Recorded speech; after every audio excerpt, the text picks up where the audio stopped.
Hi, friends, and thanks for joining us today with North Carolina 4-H. This is Taylor Jones, and today I'm going to go over some of the terms that you're going to see for the plant part scavenger hunt. So I'm going to try to share my screen and we'll get started.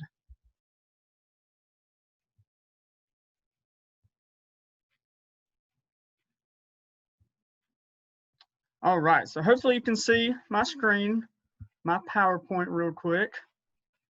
And so again, these are the parts of the plants that you will be looking for your scavenger hunt. So get your notebook ready, your camera ready, and we're going to get to it. First off is a seed. We want you to go out and see if you can find a seed. So there's lots of different seeds that you can find. The dandelions are about gone, I believe, from most yards, but you might still can see some of those out there, and you can see right there on the screen what a dandelion seed looks like. You can also find a bean or a pea and some of those things, which are also seeds. And then here's another image of just lots and lots of different seeds. So go out there and try to find a seed. The definition from the Webster's Dictionary of a seed is the grains or ripened ovules of plants used for sowing. Next, we want you to find a fruit. So there's lots of fruits beginning to ripen outside in North Carolina at this time of year. So we've got blueberries that are ripening. In many parts of the state, strawberries have already come and gone, but there still may be some out there. But then you can also find, different fruits that are hanging on trees like apples or oranges. But go out and see if you can find a fruit. Next, we want you to try to find a leaf that is not green. So we've got some Josephina boat and some caladium here, are examples of leaves that are not green or not all the way green. Our caladium here has a little bit of green, but not much. But go out and see if you can find you a leaf that is any color other than green. Next, we want you to find what we call a simple flower. So a simple flower is a flower that has one specific group of reproductive parts. So on this lily on the left, you can see the pistils and the stamen and all those parts there right coming out of the lily. And then also on the tulips over on the right, that lower left tulip, you can see all the reproductive organs right there in the middle of the plant. And again, these are simple flowers. So hopefully you can find you some lilies or daylilies or a flower out in your garden or your neighborhood that is a simple flower.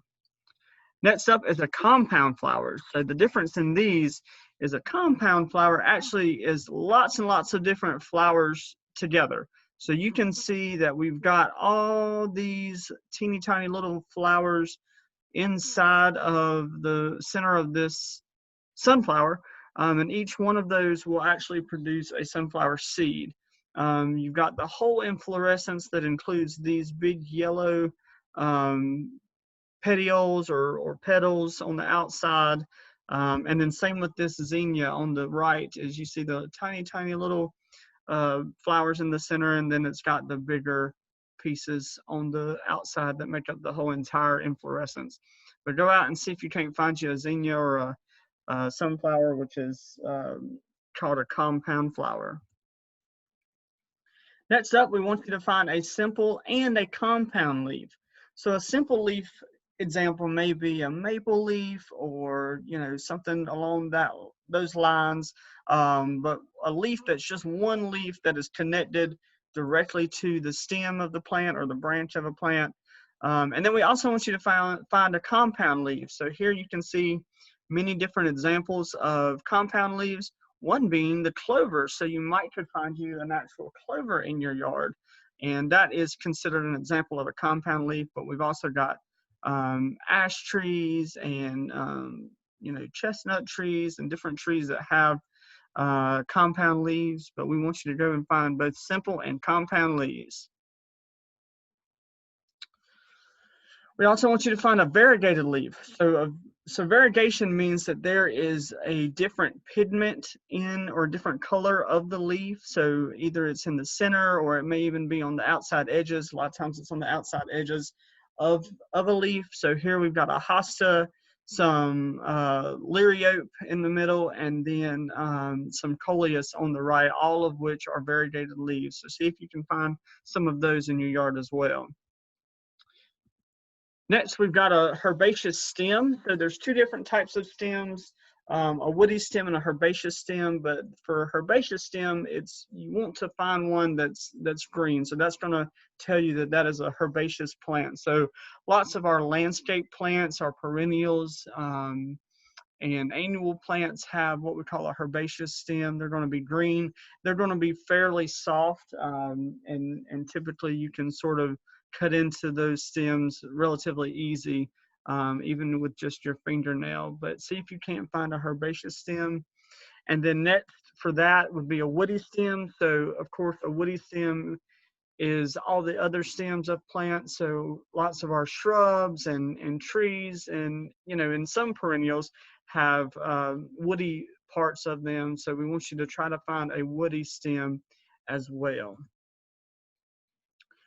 We also want you to find a conifer plant, or a plant that produces cones. So we're looking at, pine trees and cedar and Leland cypress and lots of different examples here. But we want you to find a plant that is known as a conifer plant that produces cones. And then lastly, just for fun, we want you to find a cacti or a succulent.